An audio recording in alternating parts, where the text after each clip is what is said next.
Welcome to the Big Damn Podcast, the monthly insider look at Big Damn Films, our production and distribution company. We're here to share the latest updates on our production and distribution projects and aim to push the boundaries of independent cinema.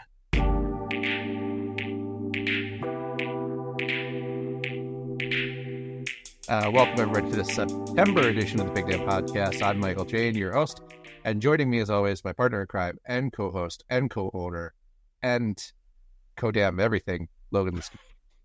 Co-damn everything. We got a packed episode today, and actually, we do. It's been a huge month for us. We've got a few things. We've got some stuff lined up, and even more coming. So let's hit it. All right, so we're going to kick right off with the Jester. As this episode comes out, we'll be in the final days of pre-orders. Streaming will roughly begin in 12 weeks. We're polishing up the 1080 to try to get it to 4K.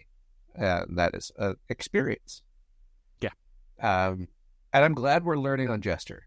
Like, I would feel bad learning on... Oh, absolutely. Well, this is one of the benefits of having the kind of the back catalog and films that, you know, normally wouldn't have had a life when they were made, you know, what is that? Oh, God, math. 7 years ago. No. Jester came out in 2007. Right. That's also not 7 years ago because this is not 2014. Holy shit.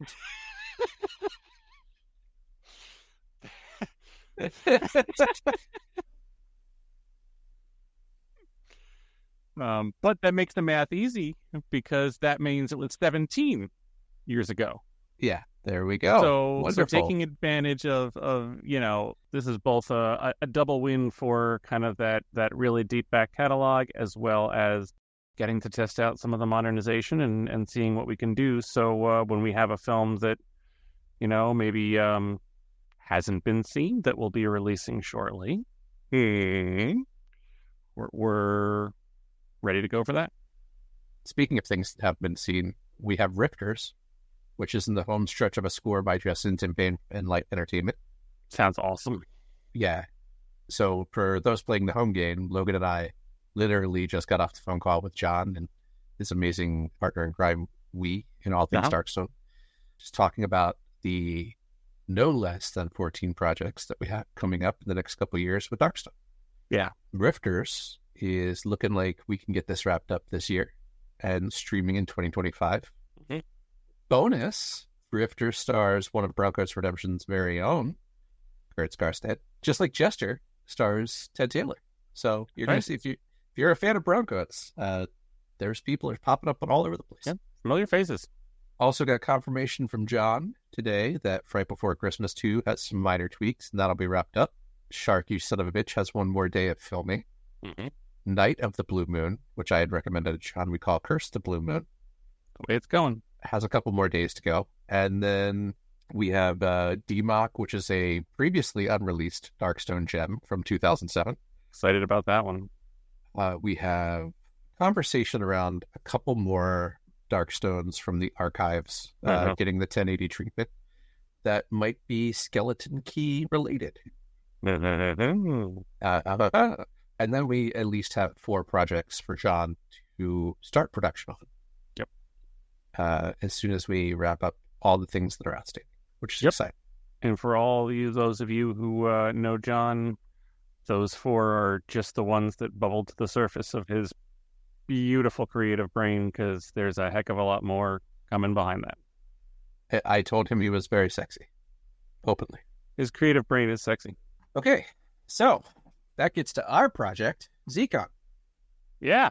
I know we've talked about this in past episodes, but I'm just going to talk about it again because, you know, our initial plan with relaunching Big Damn Films was that we would have Fright Before Christmas to release in 2024, right, to carry a couple months of revenue to be able to invest into finishing Zcon, which for all intents and purposes has less than 2/3 of a movie to film for us to be done.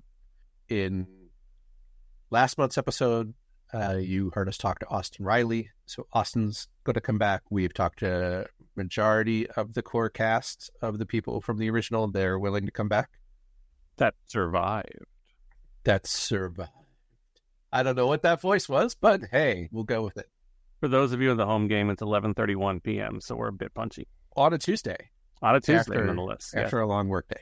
Yes. We're not crowdfunding Zcon at all. So if you crowdfunded, we're part of the crowdfunding up until this point, you are the only crowdfunding we're going to do, which means we need to find revenue elsewhere, which is in part and parcel our relationship with John Johnson. Mm-hmm.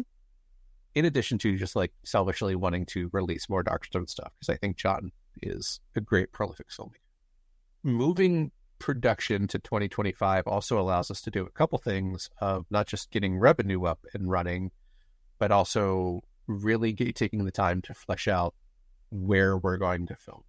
But also pushing it to 2025 means I can take time off work to actually take my vacation and film a movie.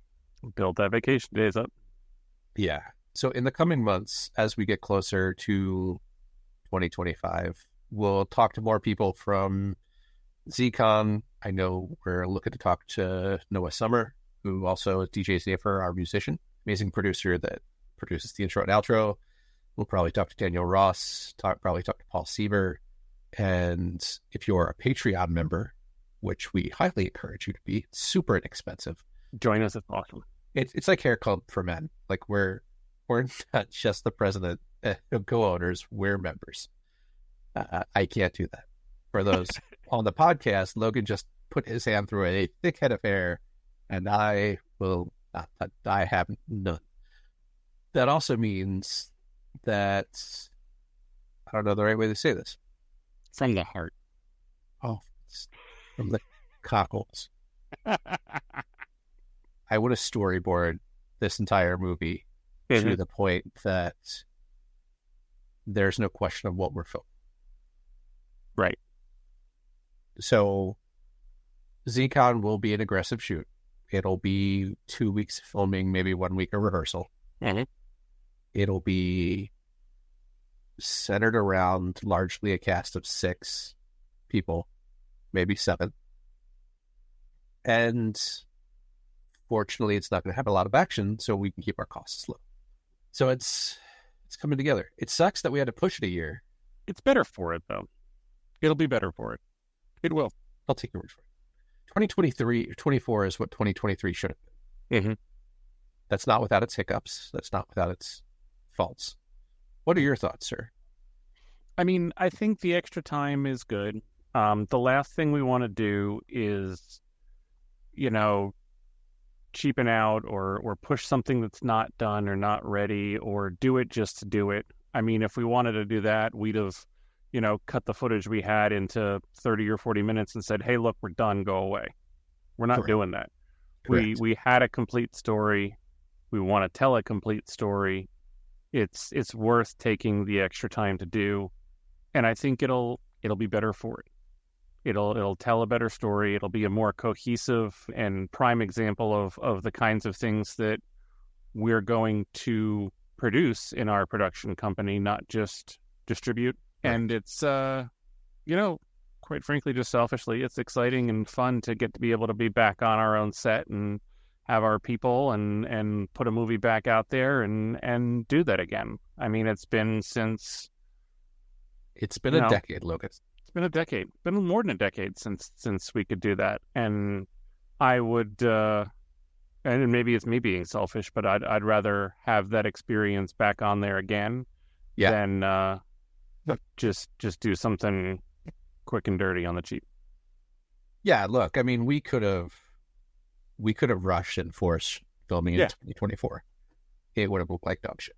Mm-hmm. I mean, the footage that we would have filmed, like, the movie would visually look disjointed because what we already have looks amazing, and then we would have just rushed a finished project. Yeah. And it would have looked like we slapped 2 movies together. That being said, I agree taking our time is going to be more beneficial. But I also feel like there's been a lot of, like, debating on what Big Damn Films will be.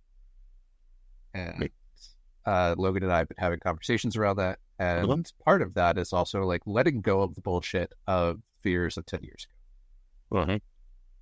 It has been a fun couple weeks of realizing as much as we have to motivate our partners. I have to put my own foot in my own ass. It's taken a while to feel like not only do I want to finish it, but I'm actually excited to finish it. Mm-hmm. And I think working with John and watching that process and knowing how similar and dissimilar he and I are, that's going to really set the focus. Yeah, absolutely. And I think, if I can too, part of the reason, a small part that I'm here is to help be an extra foot if necessary. Yeah, exactly. I don't have those hang-ups. Z-Con, I'm quite honest, it wasn't my baby.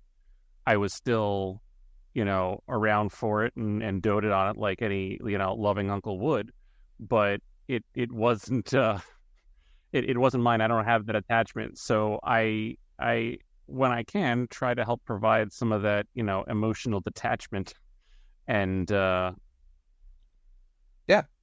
So let's start getting shit done. Yeah, let's do it. That being said, I think this is a good place to wrap it up. So there you have it. That's our September episode of the Big Damn Podcast. Big shout out to DJ Zafer for all our killer theme music. And in addition, we want to thank our Patreon supporters, Lauren Budd and Bill Firo, for backing our vision and helping us to continue to tell these big damn stories. So we're going to do something a little bit different. I'm going to say make sure you subscribe to all of our social media channels, our platforms, our Patreon. Stay tuned for more behind-the-scenes sneak peeks of what's coming up next from Big Damn Films by following our socials, listening to our podcast. Thanks for listening. And as always, keep telling your big damn stories.